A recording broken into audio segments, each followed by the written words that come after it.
I think he's ready. Whether or not everyone else is ready for it, that'd be the question. It's hard to develop all of the things that need to be developed, and I think Tony's doing a heck of a job. It's not because of lack of talent. It's a learning process for everyone involved. Hey, Bobby, what's going on? It's all going on. How you guys doing? We're I'm just hanging out, waiting to do this Zoom. Waiting to do a Zoom, aren't we all? But yeah, like, how are we doing? Well, in a general sense, Bobby, we're doing great. We're blessed people. We've got a lot of gratitude. The baseball team we follow, not so much. What is your view?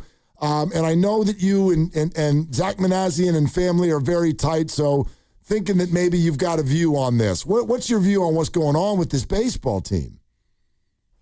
Well, it's early, and it's early May, and it takes time for a team to get together, especially with a new staff and a new manager, and a slugger not being in there at the beginning of the season and then getting back in, starting pitcher not being healthy, all that good stuff that happens that you have to, as a team, rally around, and I think the good times are still to come. We're hoping, and we were just having a discussion about the idea of pressing because, three of the big hitters right now are struggling, and we were discussing whether or not pressing is a real thing. What do you do as a manager when you've got your top-end guys clearly not playing up to their caliber? Yeah, it's all about distractions, and you got to, as a coach, manager, parent, whatever it is, you got to try to eliminate those distractions from the mind's eye and from the eye and from the mind, because that's what keeps a great athlete from performing up to par.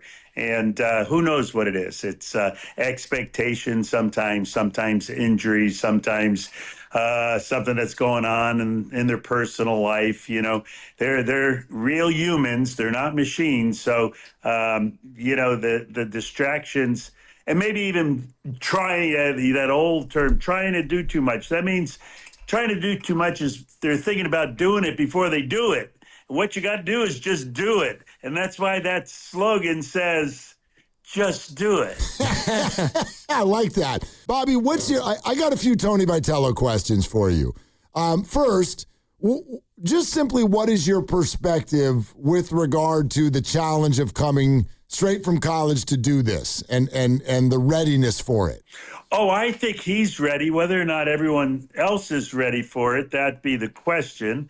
It's a fraternity he's joining, and some guys think he didn't go through Hell Week.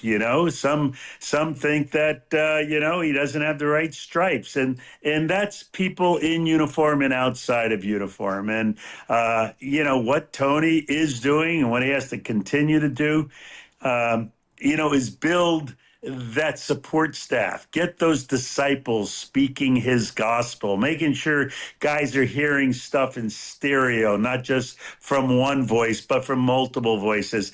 And that comes from the coaching staff, of course, but it also comes from team leaders. And you need buy-in, you need trust, you need all that good stuff, and to think that you could develop it in a month of Major League season and a few weeks of spring training, I think is not reality. It's hard to develop all of the things that need to be developed to get that infrastructure working. And I think Tony's doing a heck of a job. I mean, I watch his interviews and I see his games, it's not because of lack of talent or effort or knowledge. It's just it's a learning process for everyone involved. I wonder what advice you would give him if you did have his ear. What you see that you still think he needs to learn? Oh, hell's bells. I was a 35-year-old manager. I coached third base for the Mets for a few years, and I thought I knew everything, and then by the time I got to 40, I realized all the things I didn't know. So you need a little time to figure out, and I'm not saying he needs 5 years. It's just you need a little time to figure out who is delivering the right message, who's receiving the right messaging, and maybe even some style points need to be adjusted every now and then. But I played in '73 for Bobby Winkles. I was with the California Angels then. Bobby Winkles spent a little time, coaching in the minor leagues and a little time in a front office. But basically, he was an Arizona State college coach who came in and, he was met with a lot of resistance. This is a union that you're dealing with here. These guys are bound by oneness, and getting into that group it takes effort and not only knowledge and not only effort, but it takes a lot of luck too for things to fall into place. You may not believe this, but we had a caller earlier mention Bobby Winkles, and so my partner Mark and I eyebrows just went up as you mentioned. You had to Google him. I know I had to Google him, and we talked about Bobby Winkles, and here you are talking about Bobby Winkles. He knew you were coming on, and he goes, "You got to ask him about Bobby Winkles," and we're like, "Who's this caller? Get out of here, caller."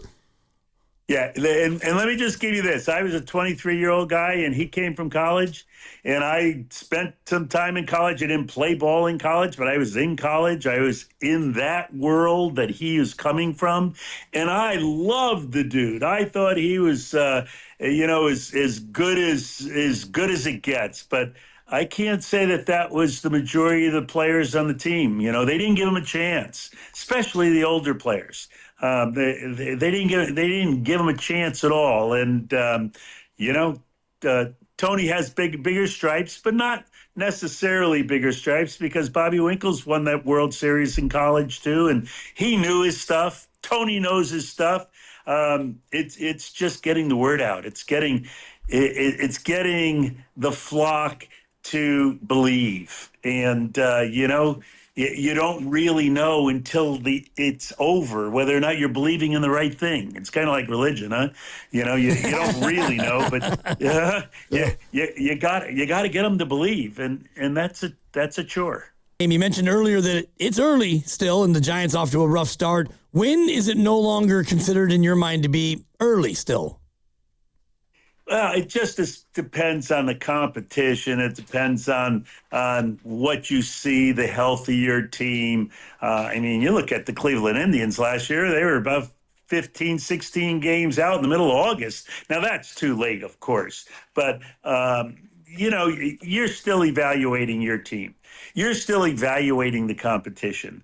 I think by the time June 5th, 6th, before June 15th, because that used to be the trading deadline. And it wasn't coincidental that it was a trading deadline. It was because by June 15th, people usually know what you have and what the other team has. So, it's at least another 30 games before you're giving the last rights to any of these teams that are out there. And then there's still hope after that. But hope is not a plan. And I'm sure that Buster and Zach and Tony and all, I'm sure they have a plan. And, if it's not the right plan, there's still time to change it. That's the other thing. You don't have to stick to your plan. If there's a detour in the road, you have to, rely on Waze and get around it. Well, it feels like it might be time to at least start looking at that plan. And so let's zero in a little bit. Bobby, I'm curious, approximately how many Giants games have you seen this year? Oh, approximately 5. Okay. Maybe. What do you see anything with Rafael Devers? Do you see anything interesting? Well, no, I don't see anything. It seems like he's distracted at times. Huh. His at-bats are a personal thing. And I like guys who take their at-bats personally. But it just seems there have been a couple at-bats that he's not quite taking them as personally as he should, just from afar, because he's a heck of a hitter. And there's that thing when you get into that batter's box that everything else has to get turned off. Every other light in the house has to go out, and that one spotlight has to be on, and that spotlight has to be tracking that ball immediately. And sometimes distractions just get you a little late. He seems late at times. Are there things mechanically or just approach-wise that you would recommend, whether it's just trying to go the other way or cut down the swing? Are these like bygone notions that we don't really do anymore, Bobby?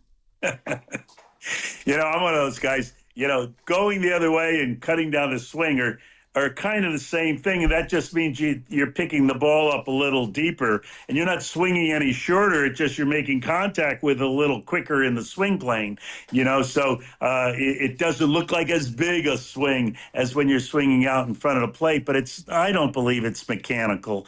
I don't believe when you get there that it's mechanical, even though sometimes a thought in practice can get the thought that has been in the game out of the equation. If that thought is the distracting part, my hands aren't right or stuff like that. Every hitter you ever hear after the game who's hot, who's doing it and making it happen, and they say, well, what did you do? You found it. What is it? They always say, well, I'm just seeing the ball pretty good right now. And that means that the clarity of seeing the ball has not been disrupted by distractions.